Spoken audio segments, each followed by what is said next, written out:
성경 말씀 누가복음 1장 1절에서 13절입니다. 우리 중에 이루어진 사실에 대하여 처음부터 목격자와 말씀에 일꾼된 자들이 전하여 준 그대로 내력을 저술하려고 붓을 든 사람이 많은지라. 그 모든 일을 근원부터 자세히 미루어 살핀 나도 데빌로 각하에게 차례 들어서 보내는 것이 좋은 줄 알았노니 이는 각하가 알고 있는 바를 더 확실하게 하려 함이로라. 유대왕 헤롯 때에 아비야 반열에 제사장 한 사람이 있었으니 이름은 사가라요 그의 아내는 아론의 자손이니 이름은 엘리사벳이라. 이 두 사람이 하나님 앞에 의인이니 주의 모든 계명과 규례대로 힘이 없이 행하더라. 엘리사벳이 잉태를 못함으로 그들에게 자식이 없고 두 사람의 나이가 많더라. 마침 사가랴가 그 반열의 차례대로 하나님 앞에서 제사장의 직무를 행할세 제사장의 전례를 따라 제비를 뽑아 주의 성전에 들어가 분향하고 모든 백성은 그 분향하는 시간에 밖에서 기도하더니 주의 사자가 그에게 나타나 향단 우편에 선지라. 사가랴가 보고 놀라며 무수하니 천사가 그에게 이르되 사가랴여 무수하지 말라. 너의 간구함이 들린지라. 내 아내 엘리사벳이 내게 아들을 낳아 주리니 그 이름을 요한이라 하라. 아멘. 오늘부터 누가복음 말씀을 살펴보도록 하겠습니다. 신약 성경은 마태복음, 마가복음, 누가복음, 요한복음 이렇게 사복음이 있습니다. 근데 사복음이 왜 이렇게 한 복음에 대해서 이야기하면서 이렇게 네 가지로 나눠졌냐 하면 쓰는 사람이 달라서 그랬습니다. 우리가 잘 아는 대로 마태복음은 마가가 기록을 했고 또 마가복음은 마가가 또 누가복음은 누가가 요한은 요한이 기록을 했는데 우리가 서신을 쓸 때 가장 먼저 중요한 것은 누가 그 글을 썼냐 하는 것이고 또 그 글을 누가 처음 봤느냐 즉 누구를 대상으로 해서 그 글을 썼느냐에 따라서 내용과 글의 행태가 다르다고 볼 수가 있습니다. 마태는 그 대상이 누구를 향해서냐 했을 때 유대인입니다. 그래서 마태복음은 1장부터 유대인이 가장 중요하게 생각한 족보에 대한 이야기를 기록하고 있는 것을 볼 수가 있습니다. 마가복음은 대상이 누구냐면 로마입니다. 그래서 이 사복음성에서 가장 간결하고 족보 이야기도 없고 예수의 탄생도 없고 예수의 행하신 일, 예수의 사역 거기서부터 기록이 된 것을 볼 수가 있습니다. 누가복음은 오늘 딱 나와 있습니다. 오늘 누가복음 1장에 이것을 누구에게 보낸다. 자, 1절과 2절에 보면 우리 중에 이루어진 사실에 대하여 처음부터 목격자와 말씀에 일꾼된 자들이 전하여 준 그대로 내력을 저술하려고 붓을 든 사람이 많은지라. 그 모든 일을 근원부터 자세히 미루어 살핀 나도 데어빌로 각하에게 차례 들어서 보내는 것이 좋은 줄 알았노니. 그러니까 누가복음은 누구에게 썼다? 딱 대상이 나오잖아요. 나도 데어빌로 각하에게 차례 들어서 보내는 것이 좋은 줄 알았노니. 그랬습니다. 그런데 이 데오빌로를 단어를 쓸 때 각하라는 칭호를 썼다라는 거예요. 그러니까 데오빌로는 그 시대 즉 로마의 사람으로서 이방인이죠. 이방인으로서 굉장한 고급 관리였다 이렇게 표현을 하고 있습니다. 그래서 누가복음은 특별히 이 개인적인 이 데오빌로 각하 그리고 자세히 차례들어서 보냈다 이런 것을 미뤄봤을 때 누가는 누가복음과 사도행전을 기록을 했는데 이 모든 것이 누구에게 보낸 것이냐면 사실은 데오빌로 가까이에게 보내는 것입니다. 그런데 누가복음과 사도행전을 비교해 보면은 누가복음 때에 쓸 때의 데오빌로의 신앙과 또 사도행전을 쓸 때 데오빌로의 신앙이 좀 다릅니다. 그 말은 무슨 말이냐면 누가복음만 쓸 때에도 데오빌로는 오늘 우리로 표현하자면 초신자요 새신자의 자리가 있었다고 한다면 사도행전을 쓸 때에는 이제 시간이 흐른 다음에 복음을 많이 드리고 받아들이고 또 신앙의 생활을 하면서 성숙한 신앙인이 되었다라는 것을 볼 수가 있습니다. 그리고 이제 요한복음은 이방인, 유대인, 로마인, 이 땅에 있는 모든 사람을 향해서 기록한 책이 요한복음이다라고 말할 수 있습니다. 저는 오늘 이제 누가복음을 우리가 처음 시작하니까 누가복음 서론에 대해서 잠깐 이야기를 했고, 특별히 누가복음 1장과 2장에 보게 되면은 두 명의 아이가 태어납니다. 이 두 명의 아이가 이제 누가복음의 사건의 시작이다라고 볼 수가 있습니다. 자, 첫 번째로 태어난 사람이 누구냐 하면 1장 5절에 보면 유대왕 헤로당 때에 아비야의 반열에 제사장 한 사람이 있었으니 이름은 사가라요 그의 아내는 아론의 자손이니 엘리사벳이라 그랬어요. 자, 6절과 7절을 다시 보겠습니다. 이 두 사람이 하나님 앞에 의인이니 주의 모든 계명과 규례대로 흠이 없이 행하였더라. 엘리사벳이 잉태를 못함으로 그들에게 자식이 없고 두 사람의 나이가 많더라. 자, 오늘 이제 제사장 반열에 사가랴와 엘리사벳이 나옵니다. 이 사람은 하나님 앞에서 의인이요 모든 계명과 규례대로 흠이 없이 행한 사람이었습니다. 그런데 이 두 사람에게 무엇이 없다? 아기가 없다. 이렇게 성경이 기록하고 있습니다. 그런데 이제 반열에 따라서 주구리로 말하면 순서에 따라서 사가랴가 성전에 들어가서 봉사를 하게 되어 있습니다.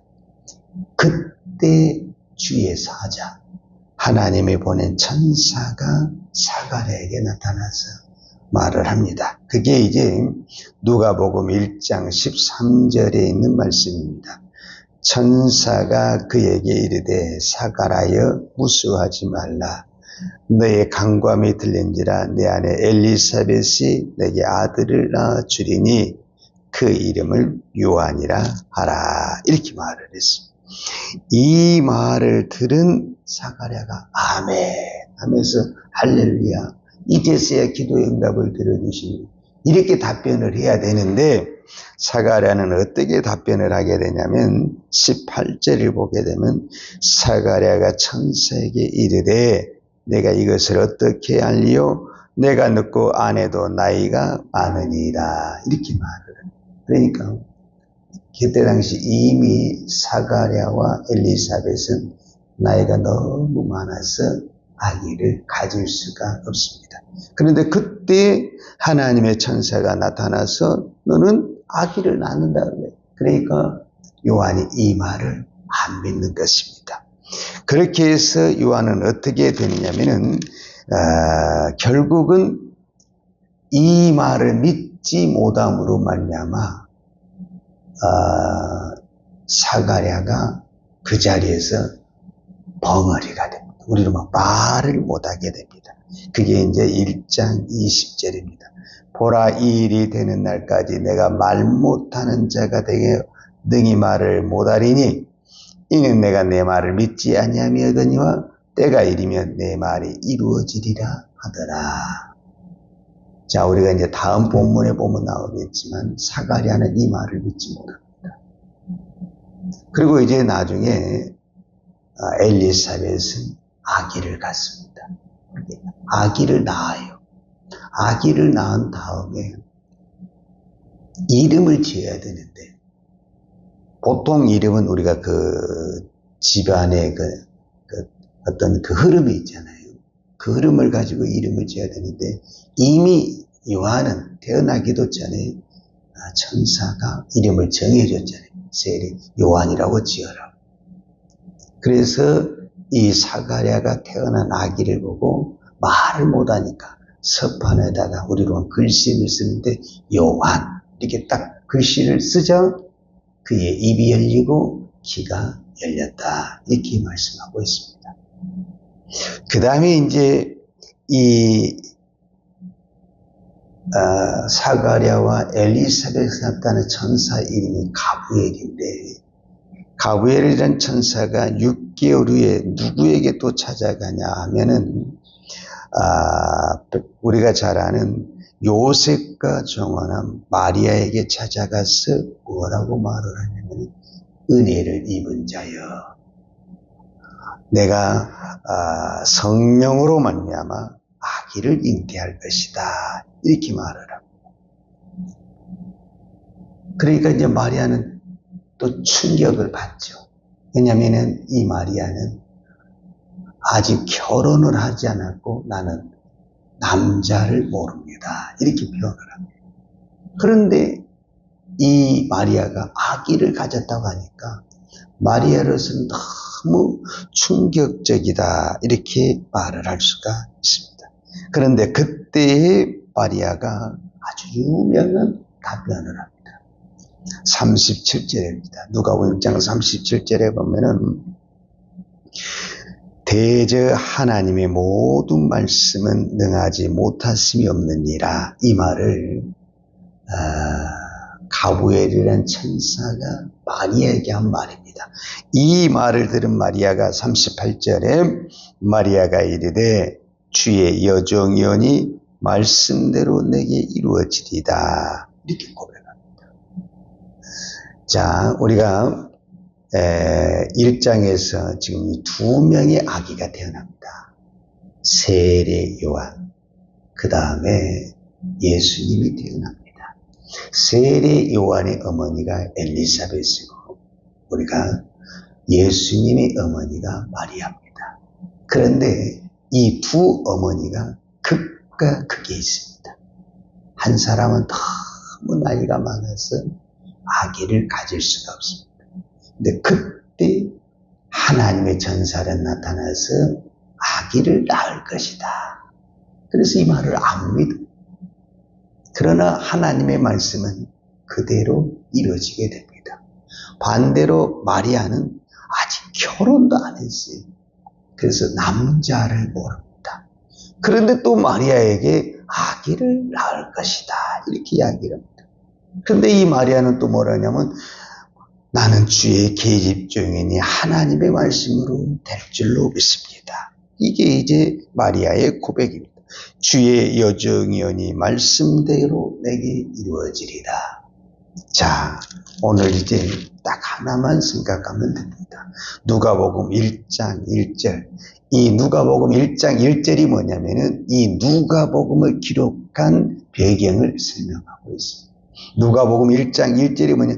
우리 중에 이루어진 사실에 이것이 사실이라는 거예요. 여러분, 어머니가 아기를 낳은 이 기록을 했다는 것을 거짓으로 아기를 낳고 기록했다. 이렇게 말할 수가 없습니다. 그렇잖아요. 그러니까 사가랴와 엘리사벳을 통해서 세례 요한이 나왔다. 이 세례 요한이 누구 아들이다. 이거는 거짓일 수가 없다. 이거는 사실이라는 거예요. 사실. 그리고 마리아가 예수를 낳았다. 이것도 사실이라는 거예요. 사실. 누가는 이 사실을 조사해서 기록을 했는 거예요. 근데 이 기록이 무엇이 됐다? 하나님의 말씀이 되었다. 이렇게 말을 합니다. 구약 성경에 특별히 선지서나 그 다음에 신약 성경의 요한계시록을 보면 그 선지서나 요한계시록의 시작이 어떻게 되냐면 하나님의 계시다, 하나님의 묵시다 이렇게 시작을 하고 있습니다. 그러니까 이 선지서나 예언은 하나님의 계시를 받은 선지자나 예언자가 성경을 기록했습니다. 그런데 누가복음은 계시를 받은 게 아니에요. 이루어진 사실을 가지고 기록을 했는데 이것이 하나님의 말씀이 되었다. 그러니까 이 말은 무슨 말이냐면 이 땅에 있는 모든 사건, 생명에 태어난 이 모든 일은 우리가 그냥 우리 임의대로 주관하는 것이 아니라 하나님이 주관하시고 하나님이 역사하신다라는 것을 말씀하고 있는 것입니다. 그러니까 지금도 이 땅에 수많은 생명이 태어나고 있습니다. 반대로 또 수많은 생명이 하나님의 부름을 받고 있습니다. 이 모든 일을 주관하신 분이 누구시냐? 하나님이십니다. 그래서 생명의 주인이 하나님이시고 이 역사의 주인이 하나님이시고 이 땅에 수많은 사건이 지금도 일어나고 있고 모든 일들이 벌어지고 있지만 이 모든 배경은 하나님이시다라는 것을 우리는 부인할 수가 없습니다. 왜냐하면 이 누가는 완전 초신자에게 그리고 고급 관리에게 하나님의 말씀을 전하기 때문에 계시로 신비로움으로 전하는 것이 아니라 이 땅에 이루어진 그 보편적인 사건, 엄마가 아기를 낳은 이 보편적인 사건을 가지고 복음을 설명하고 있고 예수 그리스도를 소개하고 있다라고 말할 수 있습니다. 오늘도 우리 안에 여러 가지 시간이 지나고 사건이 일어납니다. 모든 사건과 시간은 내가 주관하는 것이 아니라 하나님이 주관하십니다. 그래서 우리는 오늘 마리아가 고백했던 그 고백만 하면은 하나님의 역사는 오늘 우리에게도 동일하게 이루어지고 있습니다. 마리아가 분명히 고백합니다. 마리아의 유명한 고백 그게 무엇입니까? 마리아가 이르되 주의 여종이오니 말씀대로 내게 이루어지리이다. 오늘 내가 하나님의 종입니까? 내가 오늘 하나님의 자녀입니까? 그러면 하나님이 나에게 말도 안 되는 처녀가 아기를 갖는다는 이 말도 안 되는 어떤 말과 어떤 환경이 벌어진다 할지라도 나는 주의 종이오니 말씀대로 이루어지다.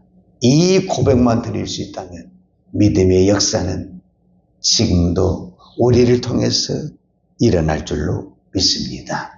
기도하겠습니다. 하나님 아버지 감사합니다.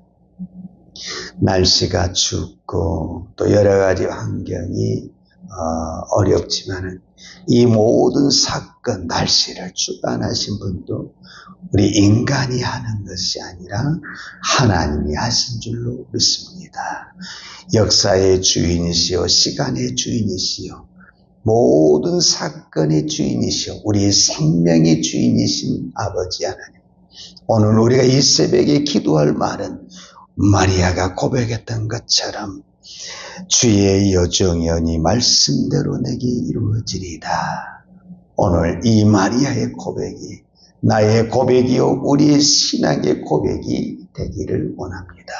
오늘 나에게 어떤 일이 벌어지고 내가 생각하지 않던 내가 상상하지 못했던 어떤 일이 이루어진다 할지라도 이 모든 환경을 주관하신 분은 하나님이신 줄 믿습니다. 오늘 또 이 믿음을 가지고 내가 믿음으로 고백할 때 모든 사건의 불의는 하나님이 하실 줄로 믿습니다. 오늘도 이 믿음으로 기도하게 하시고 오늘도 이 믿음으로 하나님께 나아가는 믿음의 종 되게 하여 주옵소서.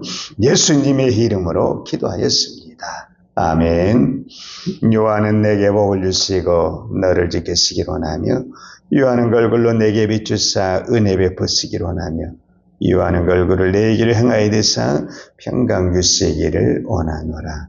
이래는 교회의 머리 되신 우리 주 예수 그리스도의 은혜와 아버지 하나님의 무한하신 사랑과 성령님의 풍성한 은혜가 오늘도 하나님의 말씀을 100% 믿고 하나님의 말씀에 순종하며 살기를 원하는 사랑하는 주의 종들 머리머리 이해와 이 나라의 민족과 한국 교회 위에 온 열방에 이 생명의 복음을 증거하는 선교사님들 이해와 사랑하는 주의 자녀들 머리에 이제부터 영원토록 함께 있을지어다.